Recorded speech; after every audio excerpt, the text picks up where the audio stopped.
우리 교회하고 또 정부의 관계가 좋지 않습니다. 최근에는 또 그 포괄적 차별금지법 때문에 한 교회 내에서도 논쟁들이 많이 있습니다. 제가 미국에 있을 때 2010년으로 제가 기억을 합니다. 메리 크리스마스라는 말 대신에 해피 할로데이라는 말을 사용하기 시작을 했어요. 크리스마스가 기독교인이 아닌 타 종교를 믿는 사람들의 권리를 침해할 수 있다는 이유 때문이었습니다. 작년 2019년에 미국 종교연구소 조사에 따르면 공화당을 지지하는 사람들의 67%가 메리 크리스마스를 인사말로 선택을 했고 민주당 지지자의 66%가 해피 할로데이를 선택했다고 그래요. 오바마 대통령은 뭘 선택했을까요?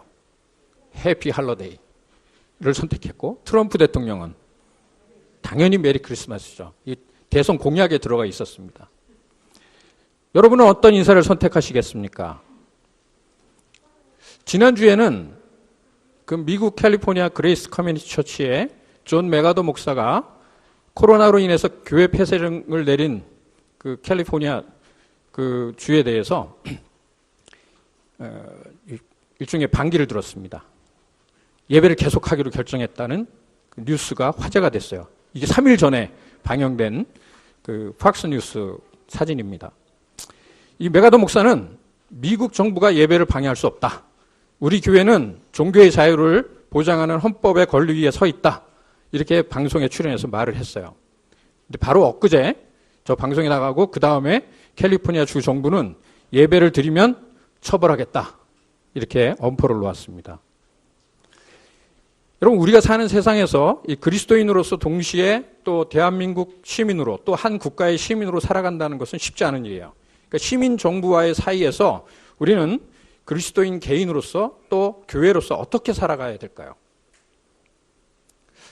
베드로 전서에서 가장 중요한 단어를 꼽으라고 한다면 저는 주저없이 나그네를 선택하겠습니다. 나그네. 이 헬라어로 파라오이코이라고 하는데요. 이 말은 신약시대 크리스찬들의 사회적 실존을 나타내는 말이에요. 먼저 본문의 맥락을 같이 좀 살펴보려고 합니다. 1장부터 2장 10절까지는 일반적인 원리를 설명해요. 한마디로 말하면 너희는 누구인가 이야기하는 거죠.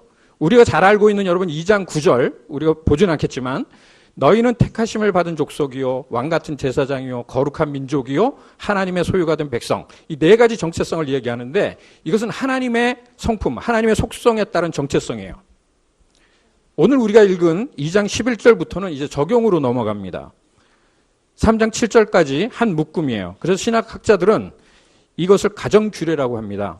자녀들과 공동체 안에서 어떻게 사느냐에 대한 규칙을 말씀하고 있어요. 그래서 11절, 12절은 그 원칙이 나그네고 또 그 다음에 국가에 대해서 또 하인에 대해서 직장과 사회적인 문제에 대해서 얘기하고 근데 부부 문제는 가정의 문제입니다.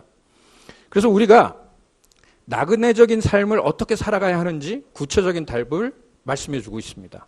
오늘 우리가 다루려고 하는 것은 국가, 즉 시민정부에 관한 것인데 이 부분에 대해서 웨스트민스터 신앙 고백 23장 1절은 이렇게 정리해 놨어요. 우리가 같이 한번 보겠습니다. 여러분 같이 한번 읽어볼까요? 시작. 온 세상의 최고 주요 왕이신 하나님께서는 자신의 영광과 공공의 이익을 위해 자신의 지배를 받으면서 백성을 지배할 통치자들을 임명하셨다. 그리고 이것을 위해 그들에게 칼의 권세를 맡기셔서 선한 사람들을 보호하고 격려하면서 동시에 악을 행한 사람들을 벌하도록 하셨다. 오늘 우리는 이 베드로 전서에서 이야기하고 있는 이 나그네로서의 삶에 대해서 먼저 살펴볼 거고요. 나그네가 도대체 뭔가 이걸 좀 이해를 해야 돼요. 그리고 나그네로 살아가는 법이 무엇인지 오늘 말씀을 하고 있는데 그것을 좀 더 구체적으로 살펴보려고 합니다. 먼저 우리는 이 땅에서 나그네로 살아간다고 하는데 성경에서 이 나그네에 대해서 어떻게 말씀하고 있는지 살펴볼 필요가 있어요. 나그네를 이해해야 돼요. 여러분 나그네라고 하면 어떤 이미지가 떠오르시나요? 우리는 그냥 순례자를 생각하죠. 정처 없이 떠돌아다니는 사람. 이게 우리 옛날에 그 삿갓 쓰고 다니는 김삿갓 정도로 생각할 수 있습니다. 그건 아니에요. 이게 영어로 조금 우리가 좀 봐야지 좀 더 이해가 되는데요. 에일리언하고 그 다음에 이제 서저너스라는 단어를 씁니다. 스트레인저라는 단어도 쓰는데 이 나그네와 거류민이라는 단어는 사실은 에일리언하고 써져 놨어요. 그럼 이건 조금 더 정확하게 번역하면 외국인과 그죠? 외국인과 어떤 그 거주자, 거류민 뭐 이런 거죠. 저자를 알 수 없는 초대교회 문서 중에 이 신약 성경처럼 만큼 많이 읽히는 그 편지가 하나 있습니다. 그게 디오그네스투스에게 보내는 편지인데요. 이런 표현이 나와요. 거기에 보면 우리 그리스도인들은 각자 자기 조국에서 살지만 나그네처럼 외국인처럼 삽니다. 우리는 육체적으로 한국인으로 태어났습니다. 그런데 마치 외국인처럼 산다는 거죠. 여러분, 나그네는 여행객이고요. 거류민은 잠시 거주하는 사람을 말하는 거죠. 6개월, 1년, 2년 뭐 외국인 노동자나 주재원으로 사는 겁니다. 여행객이든 거류민이든 이 사람들은 돌아갈 곳이 있는 사람들이에요. 자, 이 나그네로서 어떻게 살아야 할까요? 대한민국 국적을 가지고 있지만 외국인처럼 살아라 라는 말씀인데 질문이 생겨요. 그러면 거기서 외국이 어디입니까? 어딜까요, 여러분? 어디예요? 하나님 나라죠. 천국. 그러니까 대한민국에서 살지만 외국인처럼 살라는 것입니다. 좀 더 엄밀히 말하면 우리는 대한민국 국적을 가지고 있지만 어느 나라 시민인 것처럼 살아라? 하나님 나라 시민인 것처럼 살아라는 거죠. 그래서 우리의 진정한 시민권은 어디에 있어요? 천국에 있다는 겁니다. 그 신학자들이 우리 그리스도인들은 투 시티즌십을 가지고 있다고 말을 해요. 그런데 베드로전서에 의하면 아니다라는 거죠. 우리 시민권의 시민성을 결정하는 것은 천국이라는 거예요. 여러분, 한국 사람으로 사는 것하고 천국의 시민으로 사는 것이 서로 충돌이 안 될 경우에는 문제가 안 돼요. 만약 충돌될 경우에 대한민국 시민으로 살 것인가, 또 천국 시민으로 살 것인가, 충돌하는 지점에서 우리는 무엇을 선택할 것인가라는 거죠. 그때 우리는 외국인을 선택하라는 것입니다. 우리는 똑같은 의복과 풍습을 갖고 살아요. 우리는 대한민국에서 똑같은 언어를 사용하고 똑같은 음식을 먹고 똑같은 옷을 입습니다. 하나도 다를 것이 없어요. 그러나 우리는 외국인처럼 산다는 거죠. 그래서 이 말씀을 좀 더 이해하기 위해서 우리가 좀 성경적인 배경을 이해할 필요가 있습니다. 12절을 보면, 오늘 12절을 보면 베드로전서가 쓰였을 당시 초대교회 상황을 우리가 알 수가 있어요. 12절 앞부분에 보니까 여러분은 이방 사람 가운데서 행실을 바르게 하라고 합니다. 또 악을 행하는 자라고 욕을 먹었다고 그래요? 초대교회 크리스천들이 뭘 잘못했을까요? 아니, 무엇인가 오해를 받고 있었던 것 같아요. 두 가지 큰 오해를 받고 있었습니다. 먼저 초대교회 성도들은 그 당시 주변 사람들로부터 무신론자라는 오해와 무시를 당했어요. 그 당시 기독교가 무신론이라는 오해를 받았던 데는 여러 가지 이유가 있습니다. 그중 하나가 기독교만 이미지가 없었어요. 뭐 십자가는 그 다음에 생겼지만 그 이미지가 없었습니다. 다른 종교들은 신상을 가지고 있었습니다. 여러분, 모양이 있으면 그것과 일치될 수가 있어요. 왕이나 신상이나 내가 일치시킬 수가 있는 거죠. 신이 없다는 것입니다. 이상하게 생각한 거죠. 여러분, 우리가 지금 우리 말고 무신론자가 있다 그러면 우리가 이상하게 생각하잖아요. 똑같은 거죠. 그 당시에 그랬어요. 크리스찬들이 무신론자라는 오해를 받은 거죠. 두 번째 오해와 비방이 있는데 초대교회 성도들은 서로 뭐라고 불렀습니까? 형제자매라고 불렀어요. 그래서 아주 심하게 근친상간을 했다는 오해와 비방을 받았어요. 또 성만찬 때문에 생겨난 오해가 있는데 그것은 성만찬 할 때 우리 뭐라고 얘기합니까? 내 살이니 떼어 먹어라. 내 피니 마셔라. 그러니까 이 말을 오해해서 크리스찬들이 아이들을 잡아먹는다는 소문이 났어요. 그러니까 식인종이었다는 것이죠.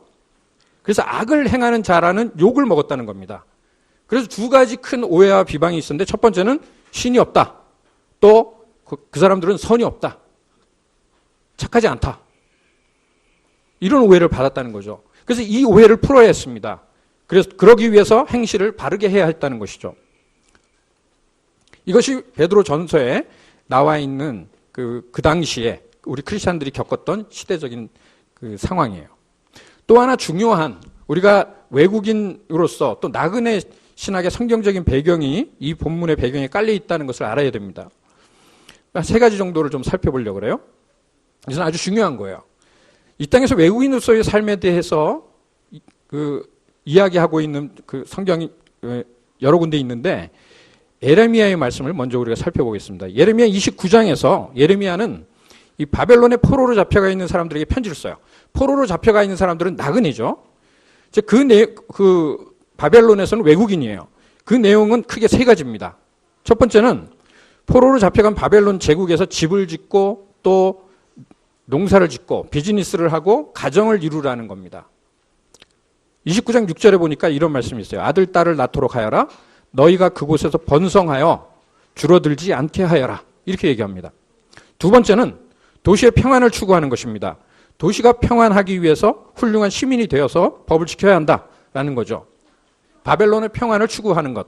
그리고 세 번째는 그 바벨론 성읍이 번영하도록 기도하라고 합니다. 이것이 하나님의 계획이에요. 한마디로 무슨 얘기냐면 바벨론에서 잘 먹고 잘 살라는 거죠. 여러분, 우리가 이 땅에서 살면서 번영을 추구하는 것은 잘못된 일이 아니에요. 여러분, 잘 사셔야 됩니다. 우리가 살고 있는 동네, 서울, 경기도, 이 평안과 번영을 추구해야 돼요. 그 동기가 중요하죠. 그리고 우리는 국가를 위해서 기도해야 합니다. 이것과 같은 맥락의 말씀이 신약에 여러 군데 나오는데 디모데전서 2장 2절과 3절을 같이 보겠습니다. 디모데전서 2장 2절과 3절 우리 같이 한번 읽겠습니다. 시작. 왕들과 높은 지위에 있는 모든 사람을 위해서도 기도하십시오. 그것은 우리가 경건하고 품위 있게 조용하고 평화로운 생활을 하기 위함입니다. 이것은 우리 구주 하나님께서 보시기에 좋은 일이며 기쁘게 받으실 만한 일입니다. 자, 하나님이 보시기에 좋다는 말씀이죠. 자, 여기서 한번 생각해 보시기 바랍니다. 포로, 즉 외국인, 나그네로 간 바벨론에서 나그네로 살면서 잘 먹고 잘 살라고 그래요. 바벨론의 평안을 위해서 기도하라고 합니다. 예레미야는 자신들의 조국을 짓밟은 바벨론이 잘 되도록 기도하라고, 그렇게 협조하라고 이야기하죠. 여러분, 이 말 되게 무서운 말이에요. 이 편지를 받은 바벨론에 살고 있는 그 사람들이, 포로로 잡혀간 사람들이, 그 편지를 읽은 사람들의 마음이 어땠을지 한번 상상해 보십시오. 원수가 잘 되기를 기도하라는 거죠. 조국을 침략해서 동족을 약탈하고 죽인 바벨론인데, 자기들을 포로로 잡아온 그 바벨론인데 그렇게 하라는 거죠. 만약 제가 이 말을 90년이나 100년 전 일제시대에서 했다면 저를 뭐라고 했을까요, 목사님? 친일파라 그랬겠죠.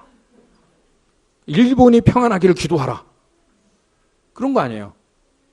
실제로 예레미야는요, 매국노라는 얘기를 들었습니다. 그 당시에. 그래서 결국 전설이지만 전설에 의하면 예레미야는 이집트로 끌려가서 돌에 맞아 죽었다고 전해져요.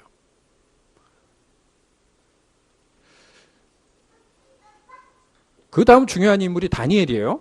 우리 지난번에 다니엘 살펴봤는데 다니엘은 포로로 잡혀갔어요. 그죠? 다니엘도 똑같이 나그네로 살았어요. 총리가 된 사람이었습니다. 그는 나그네의 삶을 살았어요. 다니엘서의 중요한 단어가 뭔지 아세요? 여러 가지 있지만 왕입니다. 왕. 다니엘은 바벨론 느부갓네살 왕부터 4대에 걸쳐서 왕을 섬겼어요. 느부갓네살, 벨사살, 다리오, 고레스 왕까지. 여러분, 다니엘서를 한 문장으로 얘기하면 이렇습니다. 하나님이 왕이시기 때문에 그 어떤 왕도 왕이 아니다. 하나님이 왕이시기 때문에 그 어떤 왕도 왕으로 인정해 줄 수 있다. 이해가 되십니까? 하나님이 진짜 왕이시기 때문에 어떤 왕도 섬길 수가 있다는 거죠. 그래야만 힘이 없는 백성들이 안정적으로 살아갈 수 있기 때문이에요. 그 원조가 바로 요셉입니다. 여러분, 바로가 전제 군주가 될 수 있었던 것은 요셉이 도와줬기 때문 아닌가요? 여러분, 하나님이 왕이시기 때문에 느부갓네살은 왕이 아니에요. 그런데 하나님이 왕이시기 때문에 느부갓네살을 통해서 백성들이 안정되고 평안한 삶을 살도록 다니엘은 도울 수가 있었다는 거죠. 그러니까 느부갓네살 왕은 예루살렘을 완전히 멸망시킨 왕이에요. 그런데 다니엘은 왕이요, 우리 다니엘서에 보면 그냥 만세수를 누리소서 하면서 왕을 높입니다. 완전 매국노 중에 매국노죠. 그런데 왜 그럴까요? 도대체 다니엘은 정치적으로 어떤 생각과 태도를 가지고 있었을까요? 다니엘은 내 국적과 정당과 정권을 내 신앙과 일치시키지 않았던 것 같아요. 이것이 중요합니다. 그래서 어떤 왕조에서도 충성할 수 있었던 것이죠. 결국 바벨론의 왕들은 다니엘의 삶과 신앙을 보고 하나님께 영광을 돌렸다. 이렇게 기록하고 있습니다. 하나님이 없는 땅에서 사는 법을 배운 사람, 하나님을 안 믿는 사람들 속에서 적대적인 나라 속에서 포로로 나그네로 사는 법을 배운 사람이 바로 다니엘이에요. 그리고 그렇게 사셨던 분이 바로 예수님입니다. 마태복음 8장 우리 19절 20절을 한번 같이 볼까요? 율법학자 한 사람이 다가와서 예수님께 말했죠. 같이 읽습니다. 시작. 선생님, 나는 선생님이 가시는 곳이면 어디든지 따라가겠습니다. 예수께서 그에게 말씀하셨다. 여우도 굴이 있고 하늘을 나는 새도 보금자리가 있으나 인자는 머리 둘 곳이 없다. 인자는 머리 둘 곳도 없다. 인자는 머리 둘 곳도 없다. 예수님도 나그네의 삶을 사셨어요. 이 표현만 빌리면 노숙자셨죠. 정치적으로 한번 생각해 볼까요? 예수님은 자신을 십자가에 못 박은 빌라도하고 헤로드 왕에게 대해서 저항하지 않으셨어요. 마가복음 12장에 아주 중요한 원리를 우리에게 가르치십니다. 마가복음 12장 17절 같이 읽습니다. 그 밑에 시작. 예수께서 그들에게 말씀하셨다. 황제의 것은 황제에게 돌려주고 하나님의 것은 하나님께 돌려드려라. 그들은 예수께 경탄하였다. 예수님께서는 로마 제국 시대에서 나그네로 사는 법을 제자들에게 가르치신 거예요. 누가복음에 보니까 이 백부장이 그 지휘관인데 예수님께서 십자가에 달리실 때 하나님께 영광을 돌렸다고 기록하고 있어요. 우리가 주목할 것은 다니엘 그리고 예수님의 삶을 보고 사람들은 하나님께 영광을 돌렸다는 거죠. 오늘 베드로 사도는 흩어진 초대교회 성도들에게 그리고 우리들에게 똑같은 부탁을 하고 있습니다. 나그네로 살아라. 이방인으로 외국인으로 살아라. 그래서 다른 사람들이 이웃들이 너희들의 삶을 보고 하나님께 영광을 돌리게 하라. 지금까지 우리는 오늘 이 말씀의 배경을 살펴봤어요. 자, 그러면 우리는 이 땅에서 나그네로 어떻게 살아가야 될까요? 오늘 본문에서 베드로 사도는 두 가지 측면에서 얘기를 합니다. 소극적인 측면과 적극적인 측면, 이 두 가지를 얘기해요. 베드로는 나그네들에게 권면합니다. 첫 번째, 내적인 건데요. 우리의 내부적인 건데 육체의 정욕을 제어하라고 그렇게 말씀하고 있어요. 나그네로 사는 삶은 육체의 정욕을 제어하는 삶이라는 것입니다.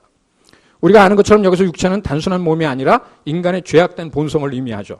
이 죄악된 본성이 영혼을 거슬려서 싸웁니다. 우리에게는 하나님의 뜻을 쫓아 거룩하게 살려는 영적인 소욕이 있고요. 육체가 원하는 대로 살고 싶은 죄의 소욕이 있어요. 육체의 소욕이 있어요. 이 두 가지는 공존할 수가 없고 서로 대적하죠. 그래서 갈라디아서에 보면 사람이 육체의 소욕에 사로잡히면 영적인 소원이 사라지게 되고 반면에 영적인 소원이 충만하게 되면 육체의 소욕이 물러가게 된다고 그렇게 말씀합니다. 여기서 제어한다는 말은 멀리하다, 삼가하다, 자제한다라는 그런 의미를 갖고 있어요. 영혼을 거슬러 싸우는 육체의 정욕을 제어하라.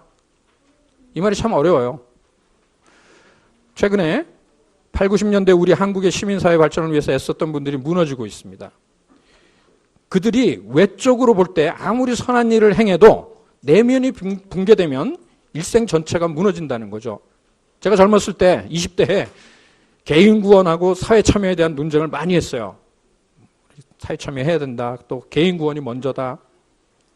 제가 지금 돌아보니까 내면 세계가 정돈되지 않으면 하나님의 영광이고 뭐고 안 됩니다. 내면이 붕괴되면 손쓸 수가 없어요. 사랑하는 여러분, 제가 부탁드립니다. 개인 경건을 철저히 하셔야 돼요. 여러분 매일 묵상하세요. 말씀만 읽지 말고 기도도 하셔야 돼요. 그냥 하셔요. 왜? 나를 지키기 위해서. 제가 좀 꼰대 같은 얘기 하는 거죠? 그냥 하세요. 내면 세계, 우리의 내면 세계를 보호하기 위해서 그리고 나의 영혼을 지키기 위해서 꼭 하셔야 됩니다. 내부적으로 우리의 육체의 정욕을 제어하라. 이거 제어하려고 그러면 쉽지 않아요. 그거 긍정적인 걸 해야죠. 우리의 영혼을 훈련해야 됩니다. 경건 훈련을 해야 돼요. 경건 훈련을 통해서 영혼을 든든하게 하라는 거죠. 그리고 외부적으로는 어떻게 해야 돼요? 선을 행하라. 그것은 국가에 대해서 복종하는 것일 수 있고 하인이 까다로운 상사에게 순종하는 것을 말합니다. 너희가 선을 행함으로 오해를 풀라는 거죠. 코로나 때문에 기독교가 많은 오해를 받고 있어요. 오해를 받고 있어요. 선을 행하면서 받는 오해인지는 잘 모르겠어요. 어떻게 해야 될까요? 두 번째, 우리가 나그네로 살아가는 법은 인간이 세운 모든 제도에 복종하는 겁니다. 다른 말로 얘기하면 국가에 복종하라는 거죠. 13절에서 모든 제도라는 단어는 번역이 적절하지 않아요. 직역하면 이건 크리에이션입니다. 피조물. 인간을 위해서 만들어진 어떤 필요한 어떤 것인데 사람으로 볼 수도 있고요. 뒷구절에 보면 왕과 총독이 나오기 때문에 제도보다는 사람 혹은 질서에 더 가깝습니다. 사랑과 질서 두 가지 모두라고 볼 수 있어요. 이 구절은 로마서에서 바울의 가르침하고 비슷해요. 베드로전서 우리 읽은 2장의 이 말씀하고 로마서 13장 1절부터 7절의 이 말씀이 거의 7, 80%가 같습니다. 로마서 13장 1절 같이 볼까요? 로마서 13장 1절 같이 있습니다. 시작. 사람은 누구나 위에 있는 권세에 복종해야 합니다. 모든 권세는 하나님께로부터 온 것이며 이미 있는 권세들도 하나님께서 세워주신 것입니다. 모든 권세에 복종하라. 국가에 복종하라는 것은 베드로와 이 바울의 공통점이에요. 그러니까 유대인 지도자인 베드로하고 이방인의 사도인 바울이 같은 내용을 말씀하고 있는 거죠. 신약교회의 공통된 목소리입니다. 국가와 제도에 복종하라는 것. 일관된 부탁이에요. 오늘 말씀 17절에 보면 왕을 공경하라는 말씀이 또 나오는데 이 공경하라는 말은 좀 강한 표현이죠. 제가 볼 땐 존중하라는 말이 더 맞는 것 같아요. 여러분 왕을 공경하라 그러죠. 이때 이 왕이 누굽니까? 우리가 아는 대로 네로 황제죠. 기독교를 핍박하는 네로 황제를 공경하라는 거죠. 참 어려운 문제예요. 이번에 기독교 일부가 방역 문제 가지고 기독교 탄압이라고 하면서 난리가 났습니다. 오늘 말씀대로라면 중대본이 코로나 확산을 막기 위해서 만든 제도를 우리가 어떻게 해야 돼요? 지켜야 하는데 거기에 대해서 오늘 베드로는 자기를 핍박하는 네로 황제를 존중하라고 그래요. 나중에 베드로는 네로 왕에게 순교를 당합니다. 여러분 한마디로 얘기하면 이건 십자가예요. 예수님은 자신을 십자가에 못 박는 사람들을 사랑하고 존중해 주셨죠. 무슨 말입니까? 악인이라고 하더라도 그 사람은 하나님의 피조물이기 때문에 하나님께서 구원하실 사람이기 때문에 존중해야 된다. 저는 사실 동의하기 어렵습니다. 너무 어려워요, 이거.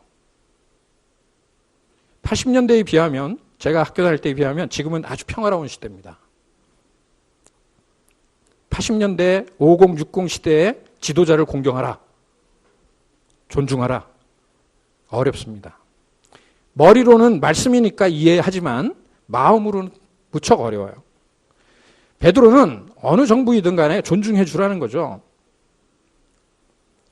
그런데 여러분, 우리가 존중하고 복종하되 뭐 하지 말라? 동일시하지 말라는 거예요. 여러분, 우리가 어떤 정당이나 어떤 사람 팬이 될 수 있어요, 잠시. 그러나 동일시하지 말라는 거죠. 어떤 정권이나 정당에 동일시하지 마시기 바랍니다. 우리가 어떤 인물이나 정책이 마음에 드는 경우에 잠시 팬이 될 수는 있어요. 그렇지만 동일시하지는 마세요. 여러분, 왜 우리가 국가에 복종해야 합니까? 하나님의 영광을 위한 거죠. 여러분, 초대교회에서 전도가 잘 되었던 이유가 뭔지 아세요? 많은 학자들은 그걸 순교라고 합니다. 순교하는 모습을 보고 많은 사람들이 기독교인이 되었다 그래요. 저렇게 끔찍하게 죽고 싶지 않아 하면서 기독교를 떠나거나 안 믿는 사람도 있었습니다. 그런데 순교하면서 그 미소 짓고 평화로운 모습으로 죽는 모습을 보면서 저렇게까지 하는 데는 저기에는 썸씽이 있다. 뭐가? 그래서 사도 베드로가 뭐라 그럽니까? 그래서 너 왜 예수를 믿니?라고 묻는 사람들에게 대답할 말을 준비하면서 살라고 당부하고 있는 거죠. 3장에서. 너희가 믿는 신은 누구이고 무엇이 다르기 때문에 너희의 삶이 다르냐는 그 질문에 대해서 우리가 답해야 한다는 거죠.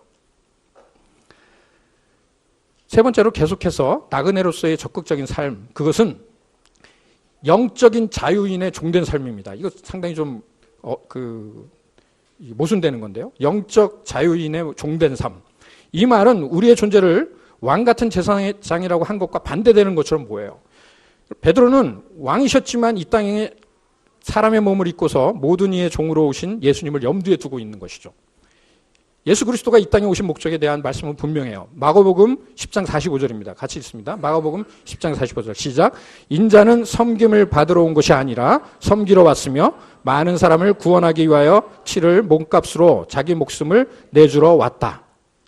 어떻게 왕이신 주님께서 많은 사람의 대속물로 이 땅에 섬기러 오실 수 있습니까? 바로 그 모습이 우리가 나그네로 이 땅에서 살아갈 모델이라고 가르치는 거죠. 우리 주님은 만왕의 왕이셨습니다. 바로 그러한 분이 인간의 몸을 입고 오신 거예요. 무엇이 이 일을 가능하게 했습니까? 바로 죄에 대한 진노와 우리를 향하신 사랑 때문이죠. 그러니까 주님은 이 땅에서 철저하게 섬기면서 사셨습니다. 그리스도는 왕이셨지만 종으로 오셨고 남을 섬기셨던 거죠. 하나님의 진노를 이루시고 사랑을 성취하신 그리스도의 낮아지심을 보여주신 것입니다. 예수님은 낮아지셨지만 하나님은 그를 높이셨어요. 바로 이것이 진정한 자유자의 모습입니다. 지금 베드로는 바로 이러한 예수님의 모습을 통해서 우리들의 모습이 어떠해야 하는지를 보여주고 있는 거예요. 그러니까 그리스도를 주라고 고백하는 우리는 분명히 하나님의 자녀입니다. 우리의 모습은 주님의 모습과 같이 자유자인 거죠. 이것이 바로 우리의 정체성입니다. 여러분 믿으시죠? 우린 자유자예요. 저는 그래서 우리의 삶을 하이브리드 인생이라고 부르고 싶어요. 종이면서 자유인이다. 그러니까 이것은 참 표현하기 어려운데 그리스도인들은 이러한 분명한 고백을 가지고 사는 사람들입니다. 계속해서 베드로 사도는 우리의 자유를 하나님의 종과 같이 사용하라 그래요. 그렇습니다. 우리의 자유는 하나님의 종으로서의 자유죠. 그래서 하나님의 영광을 위해서 사용하는 자유라는 거죠. 이 자유는 17절에서 말하고 있듯이 믿음의 식구들을 사랑하고 하나님을 두려워하는 그런 자유입니다. 결코 나를 위해서 사는 나만의 자유가 아니죠. 세상은 나만의 자유를 추구하지만 하나님이 주신 자유는, 우리에게 주신 자유는 공동체를 위한 자유예요. 내 생각이 아니라 하나님의 생각이 우선되는 그런 자유입니다. 그러므로 하나님을 두려워하는 거죠. 베드로 사도는 이것을 분명하게 선포하고 있어요. 그래서 결국 왕을 섬기는 것도 하나님을 두려워함으로 섬겨야 된다는 것이죠. 그래서 왕이 우선이 아니라 하나님이 우선입니다. 바로 이것이 우리 나그네의 참된 모습입니다. 저와 여러분 모두 이 영적인 자유인으로서 참된 섬김을 살 수 있기를 바랍니다. 마지막으로 우리가 이 땅에서 나그네로 사는 방법은요, 아주 궁극적인 태도인데 우리는 늘 이 태도를 가지고 있어야 되는데 이곳에서 하나님 나라를 사는 거예요. 오늘 베드로 사도는 12절 마지막 부분에서 하나님께서 방문하시는 날에, 표현이 아주 멋있죠. 하나님께서 방문하시는 날에, 하나님께서 오시는 날에 하나님께 영광을 돌릴 것이라고 말씀합니다. 하나님께서 방문하시는 날에라는 이 말에 우리가 주목할 필요가 있어요. 나그네는 하나님 나라, 즉 천국에서 사는 방식을 가지고 이 땅에서 살라는 거죠. 어떻게 이게 가능할까요, 여러분? 여기가 하나님 나라인 것처럼 살라는 거죠. 이렇게 좀 설명해 볼 수 있을까요? 운동선수들이 중요한 운동 경기를 위해서 다른 나라에 가서 운동 경기를 해야 됩니다. 이를테면 우리가 미국에 가야 된다고 생각을 해봅시다. 그러면 어떻게 합니까? 미리 미국의 시간을 맞추고 미국 날씨에 맞춰서 운동 연습을 합니다. 전주훈련을 가기도 하죠. 그 환경하고 비슷한 곳에 가서. 마찬가지죠. 한 가지 더 예를 들어볼까요? 여러분, 우리는 하루라도 인터넷에 들어가지 않으면 살기 힘든 시대에 살고 있어요. 이 세상에서 살려면 부지런하게 SNS를 하고 그래야 됩니다. 그런데 우리가 이 땅에서 하나님 나라를 살려면 SNS만 할 수는 없어요. 그만큼 말씀을 묵상하고 또 기도도 해야 됩니다. 우리 모두 그렇게 살려고 노력하고 있죠. 저와 여러분은 이 땅에서 하나님 나라를 살기 위해서 애쓰고 있는 거예요. 그래서 우리가 나그네라면, 이 땅에서 나그네라면 천국에서 영원히 살 것을 여기서 준비하라는 거예요. 즉 천국에서 사는 방식으로 여기서 살라는 이야기를 하고 있는 겁니다. C.S. 루이스가 천국과 지옥의 이혼에서 이렇게 얘기를 합니다. 좀 위험한 얘기지만 하나님은 모든 사람을 천국에 넣어준다. 하나님은 모든 사람을 천국에 넣어준다. 그런데 천국에 왜 못 들어가냐? 안 들어가냐? 천국에서 사는 실존이 싫다는 거예요. 여러 가지 7가지 정도 예가 나오는데 이런 거죠. 진짜 나쁜 사람인데 천국에 가 있으니까 도덕적인 사장이 너 같은 놈이 천국에 와 있으니 나는 안 간다. 어떤 어머니는 아이들에 대한 집착 때문에 못 들어가는 사람도 있는 거예요. 그러니까 천국의 라이프 스타일이 몸에 맞지 않는 거죠. 이렇게 사느니 나 혼자 지옥에서 살겠다. 그래서 나와 너 사이에 무한한 우주와 거리가 있다는 겁니다. 그 사이에서 나 홀로 외롭게 영원히 살아가는 거죠. 그러니까 C.S. 루이스의 천국과 지옥의 개념이에요.